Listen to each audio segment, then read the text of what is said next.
ایک صاحب نے مجھ سے کہا کہ حضرت ایک امام کی ضرورت ہے ہمیں، تو میری مزاج میں تھوڑی سی شرارت بھی ہے. ماشاءاللہ. آپ کو سفید کپڑے پہن کے فرشتہ نظر آ رہا ہوں لیکن شرارت بھی ہے میرے مزاج میں. ماشاءاللہ وہ بھی آپ کی خوبیاں ہیں ماشاءاللہ. تو انہوں نے جو مجھے شرائط بتلائیں کہ حضرت بس بہت نیک ہونے چاہیے اور بہت سارے اوصاف انہوں نے بتلائے مجھے، تو میں نے کہا جی امام تو ہے ایسا، لیکن آپ کو ان کے پاس ان سے ملاقات کے لیے جانا پڑے گا اور ان کو دعوت دینی پڑے گی. امام ہے ایک ایسا میری نگاہ میں جو آپ سے تنخواہ بھی نہیں لے گا اور گناہ کرنا تو دور کی بات، گناہ کا تصور بھی کبھی اس کو نہیں آئے گا. کوئی ضرورت آپ سے اس کی نہیں ہوگی وابستہ. بہت نیک امام ہے. وہ بڑے خوش ہوئے کہ حضرت بتائیے، ہاں ہمیں ایسے ہی امام کی ضرورت ہے.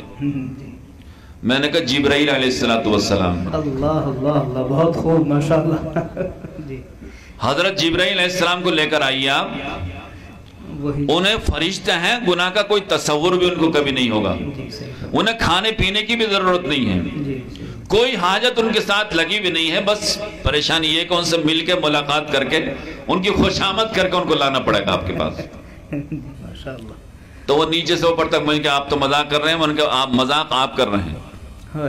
آپ کی اپنی کتنی ضرورتیں یہ بتائیے مجھے. آپ خود کیا ہیں؟ آپ کے چہرے پہ داڑھی نہیں اور امام آپ کو فرشتہ چاہیے. اللہ اللہ اللہ.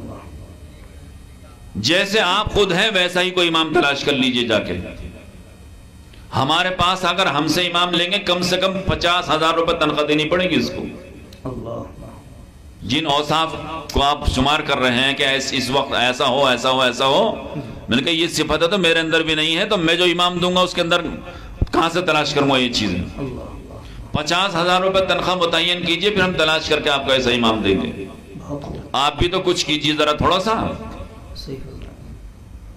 تو امام ہمیں ایسا چاہیے کہ جس کی کوئی ضرورت نہ ہو. اور ہماری کتنی ضرورت ہے اور کتنا پیسہ ہم فالتو خرچ کرتے ہیں، اس کا ہمارے پاس کوئی حساب نہیں ہے. یہ بھی اللہ تعالیٰ کی نعمت ہے. تو ہم نے دوسروں کی اصلاح کا بیڑا اٹھا رکھا ہے، ہماری خود کی اصلاح نہیں. آیت یہی کہہ رہی ہے کہ اپنی اصلاح کر لو. اپنی اصلاح ہر ایک کے اوپر ضروری ہے. لا یضرکم من ضل اذا اہتدیتم.